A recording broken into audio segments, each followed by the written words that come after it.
యూరిగా కేసులు రావడం దుష్టకరం. అయితే ఈ అవుట్బ్రేక్స్ వచ్చినప్పుడు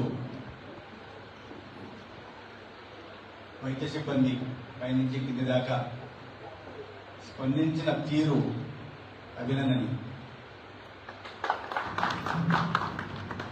అందరినీ పైనుంచి కింది దాకా అందరినీ మీరు వ్యవహరించిన తీరు, అప్రమత్తంగా ఉంటూ వాళ్ళకు అందించిన సేవలు అభినందిస్తున్నాను. కానీ ఈ క్రమంలో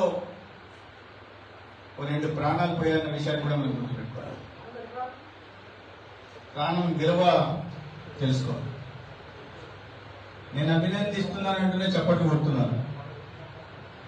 కానీ మీ వ్యవహారం ఎలా ఉందంటే సామెత ఉంది, చేతులు కాలిన తర్వాత ఆకులు పట్టుకున్న చందంగా ఉంది. అందరికీ తెలుసు, మనందరికీ తెలుసు ఎర్లీ మాన్సూన్లో వచ్చే సమస్యలు ఏంటి, తీసుకోవాల్సిన ముందస్తు జాగ్రత్తలు ఏంటి అందరికీ తెలుసు. అవే మనం సక్రమంగా చేసి ఉంటే ఈ పరిస్థితి వచ్చేది కాదన్న విషయం కూడా మనం అర్థం చేసుకోవాలి. హెల్త్ వాళ్ళు చెప్పచ్చు, సమస్య ఇది కాదండి వాటర్ కంటామినేషన్ కాబట్టి ఆర్డబ్ల్యూఎస్ వాళ్ళని చెప్పచ్చు, పబ్లిక్ హెల్త్ మీద నిందం అవ్వచ్చు. ఏదేమైనా మన అందరి సమిష్టి బాధ్యత, దాన్ని గుర్తుపెట్టుకోవాలి. లైన్ డిపార్ట్మెంట్లన్నీ సమన్వయం చేసుకోవడం. ఈ సమస్య వస్తున్నప్పుడు మనకి ఎస్ఓఎల్పీస్ ఉన్నాయి, రోడ్ స్టాండర్డ్ ప్రోటోకాల్స్ ఉన్నాయి, వాటిని ఫాలో అవ్వాలి. కింద స్థాయి నుంచి అవగాహన కల్పించాలి. పాఠశాల దగ్గర నుంచి, ఫీల్డ్ స్టాఫ్ దగ్గర నుంచి పై స్థాయి దాకా. పై స్థాయి అధికారులు కూడా ఈ అవగాహన కార్యక్రమం మీద జరుగుతుందా లేదా ఒకసారి ఒక కంటిన్యూస్ మానిటరింగ్ సిస్టమ్ ఉండాలి. ఈ పర్టికులర్ టైంలో వస్తుందని మనందరికీ తెలిసిన విషయమే, చిన్నపిల్లలుగానే చెప్తారు. కాబట్టి వీటిని కాస్త మానిటర్ చేసి ఉండాల్సింది. ఈ నాళ్ళు ఒక తీరుగా ఉండింది, సమస్యలు ఉండిండొచ్చు, గ్రౌండ్ లెవెల్లో క్షేత్రస్థాయిలో సమస్యలు ఉండిండొచ్చు, నేను కాదన్నా. కానీ వాటిని అధిగమించి మనం ప్రజల సేవ చేయాలి. మనందరి సమిష్టి బాధ్యత, ప్రజల ఆరోగ్యం ప్రధాన బాధ్యత, ప్రాథమిక బాధ్యతగా ఉండాలి. దానికోసం ఏమేమి చర్యలు తీసుకోవాలి. ఇప్పుడు వింటున్నాను, కారణాలు ఆ కారణాలు చెప్తున్నారు, ఈ కారణాలు చెప్తున్నారు. కారణాలు ఉన్నాయి, కానీ కారణాలు కాదు కదా కావాల్సింది మనకు అవుట్పుట్. స్పెషల్ చీఫ్ సెక్రటరీ గారు చెప్పినట్టుగా అవుట్పుట్ ఉండాలి. అవుట్పుట్ ఏంటి? ఇటువంటి కనీసం ఉత్పన్నం కాకుండా రాబోయే రోజుల్లో రాకుండా చూడాల్సి ఉంది. ఇప్పుడు దీని వరకు డయేరియా, తర్వాత మీకు మలేరియాను లేదా డెంగ్యూ సమస్యలు రావచ్చు. వాటికి కూడా ముందు నుంచి ఈ రోజుకి అయిపోయింది, పీస్ మిల్లో ఇప్పుడు చేసేసాము, టెంపరీ యాక్షన్ ప్లాన్ ఏదో పెట్టుకున్నాం, ఇమ్యూనిటీ యాక్షన్ ప్లాన్ దీన్ని చేసేసాము అయిపోయింది అని కాకుండా టెంపరీ లాంగ్ టర్మ్ ఉన్నాయి. మేము స్టాండర్డ్ ఉన్న విషయాలే చేస్తున్నారు.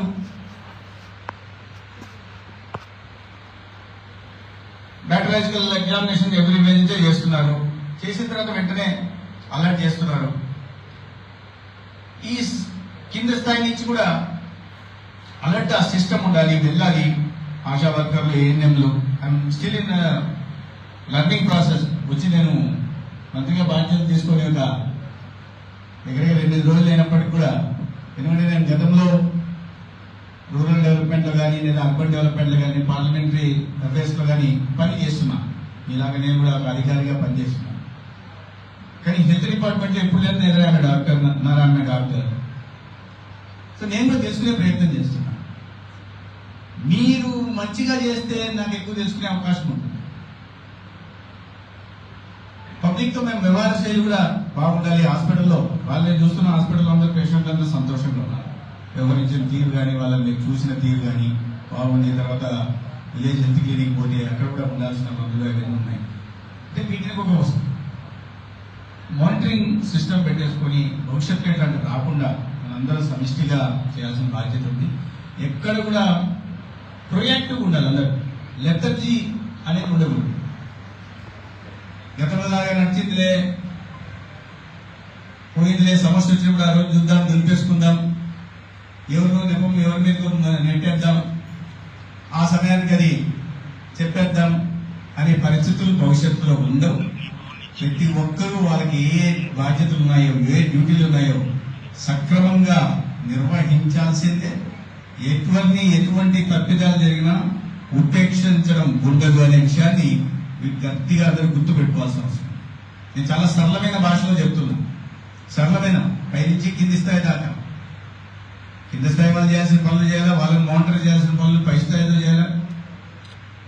ఎవరి బాధ్యతలు వాళ్ళు సక్రమంగా నిర్వహించాలి. లేకపోతే ఎందుకంటే మన ప్రజలు మిమ్మల్ని మీరు అధికారులుగా ఉన్నది లేదా మమ్మల్ని ప్రజాప్రతినిధులుగా చేసింది వాళ్ళ అవసరాలు తీర్చడం కోసం. అది మన ప్రాథమిక బాధ్యత. అందుబాటులో ఉండాలా. ప్రజాప్రతినిధులు ఎక్కడైనా సమస్య వచ్చింది వెంటనే పై స్థాయి వాళ్ళకి అలర్ట్ చేయాలి, చెప్పాలి. బీసీలో కావాల్సిన మందులు లేవు, ఫ్లూయిడ్స్ లేవు, తెలియజెప్పాలి. అవసరమైతే ప్రజాప్రతినిధులు చెప్పాలి. అంటే ప్రొయాక్టివ్ ఉండాల్సిన అవసరం అందరూ ఉంది. నేను ఇవాళ ఈ రివ్యూలో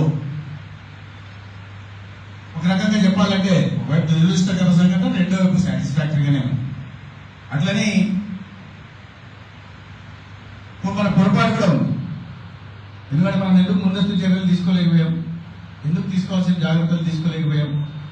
సో భవిష్యత్తులో ఇటువంటి పరిస్థితులు రాకుండా ఏవైతే ముందస్తు చర్యలు తీసుకోవాలో, జాగ్రత్తలు తీసుకోవాలో, ప్రివెంటివ్ మెజర్స్ ఏవైతే తీసుకోవాలో వాటిని ఖచ్చితంగా తీసుకోవాల్సిన బాధ్యత కింది స్థాయి నుంచి పై స్థాయి దాకా అందరూ ఆ రకంగా వ్యవహరించాలని తెలియజేస్తున్నారు.